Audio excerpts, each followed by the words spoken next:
اعوذ باللہ من الشیطان الرجیم بسم اللہ الرحمن الرحیم وبہ نستعین وهو خیر الناصر ومعین اللهم وفقنا لما تحب وترضى واجعل عاقبۃ امورنا خیرا ولا تکلنا الی انفسنا طرفۃ عین ابدا۔ امید کرتا ہوں کہ آپ تمام خیریت و عافیت سے ہوں گے۔ خداوند متعال سے دعا ہے کہ آپ تمام کو اپنے حفظ و امان میں رکھیں اور اپنے مقاصد عالیہ میں کامیاب ہوا کامران فرمائیں۔ خوب reconstruction of the Islamic thought یا احیاء تفکر اسلامی کے عنوان سے ہم جو موضوع پڑھ رہے ہیں اس میں شہید مطہری کے مسلسل کتب ہیں، ان میں سے جو پہلی کتب جو انہوں نے مقدمہ درج حامینی کے عنوان سے لکھی تھی اس کو پڑھ رہے ہیں، اور روزانہ ہم نے جو ہے وہ کچھ وقت دین کے ساتھ مختص اپنا کرنا ہے، کیونکہ آج ہم کافی لیٹ ہو گئے اور کافی تاخیر ہو گئی ہے پہلے ہی، تو ہم انشاءاللہ 5 منٹ کی کلاس کریں گے ریکارڈنگ جو ہے نا، تاکہ ہم جو ہے زیادہ زحمت نہ ہو۔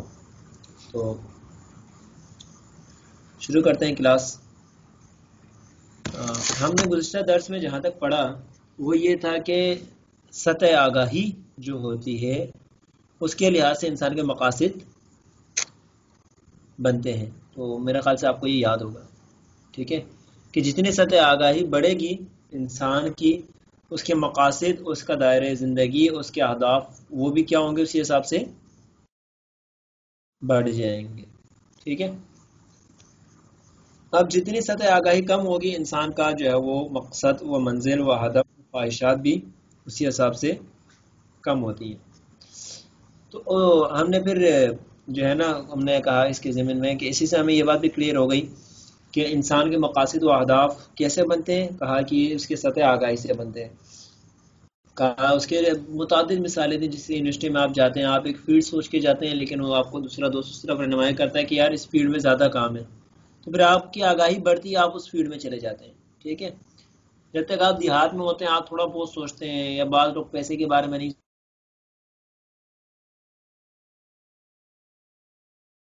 سوچتے، یا کوئی رابطہ ہوتا ہے کسی بڑے تاجر کے ساتھ، تو پھر اس تاجر سے ان کو معلوم ہوتا ہے کہ یار کاروبار بڑے، پھر بعد جب انسان کو سطح آگاہی آ گئی، معلومات آ گئی ہیں، کس نہیں ہے، بلکہ معلومات کے بعد انسان کو کیا کرنا پڑے گا، یہ جاننا پڑے گا کہ یہ جو میرے پاس معلومات ہیں یہ میرے لیے مفید ہیں، اس معلومات کے تحت جو یہ مجھے بتا رہے ہیں وہاں حرکت میرے لیے ضروری ہے، اور اس حرکت کا نہ کرنا میرے لیے نقصان دہ بھی ہے، ٹھیک ہے۔ یہ چیز ہم نے کلیئر کی تھی کہ یہ بھی ہمیں معلوم ہونا چاہیے۔ اگر بالفرض آپ کو معلوم ہو جائے ایک چیز، ٹھیک ہے، کہ بھئی یہ جو ہے نا معلومات آپ کو ہو جائیں کہ یہ چیز میرے لیے جو ہے وہ مجھے معلوم ہوگی کہ فلاں جگہ ایک درخت لگا ہوا ہے، ٹھیک ہے،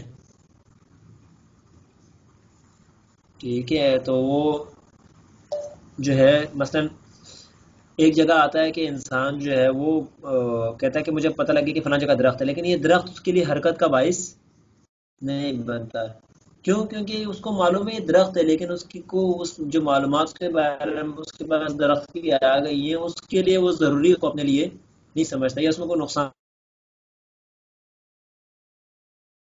نہیں سمجھتا۔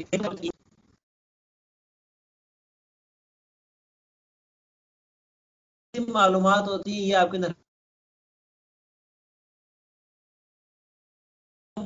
رک جائے، معلوم ہو گیا کہ بھائی جان یہ جو مجھے معلومات آئی ہیں یہ معلومات نقصان کا باعث بنے گا، خطرہ ہو جائے گا یہ اس کا معلوم ہونا، تو لہٰذا انسان اس معلومات پر فوراً عمل کرتا ہے، ٹھیک ہے۔ یا پھر بالفرض آپ گھر بیٹھے ہیں اور آپ کو اچانک معلوم ہوتا ہے کہ بھائی جان میری ڈگری کے حساب سے کوئی بڑی جاب آئی ہوئی ہے، جاب کی معلومات جیسے آپ فوراً اپلائی کرتے ہیں، آپ کے اندر حرکت آتی ہے۔ اس حرکت آنے کی کیا وجہ ہے؟ یہ حرکت کیوں آ رہی ہے؟ کیونکہ یہ حرکت اس وجہ سے آ رہی ہے،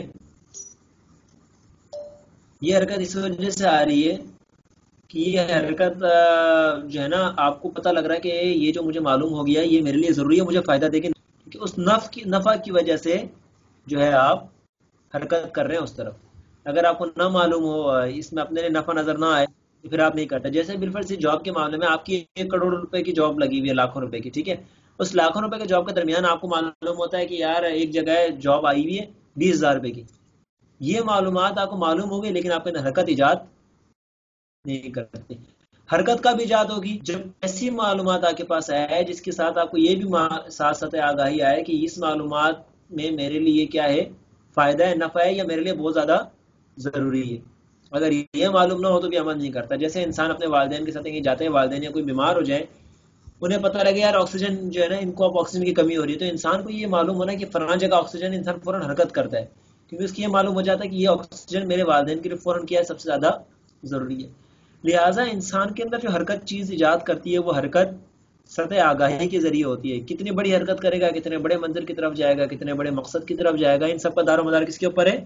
انسان کی سطح آگاہی کے اوپر اور معلومات کے اوپر. لیکن معلومات بھی، ہر معلومات جو انسان کے پاس آتی ہے، انسان اس کی وجہ سے حرکت نہیں کرتا، بلکہ ایسی معلومات ہونی چاہیے جن معلومات کی بنیاد پر انسان یہ فیصلہ کرے کہ یہ معلومات جو مجھے میسر آ گئی، اس پر عمل کرنا میرے لیے ضروری ہے، یا اس پر عمل نہ کرنے کے لیے میرے لیے کیا ہوگا، مجھے نقصان ہوگا. ٹھیک ہے، یہ دونوں چیزیں انسان کو ہو تو پھر جا کے انسان حرکت کرتا ہے.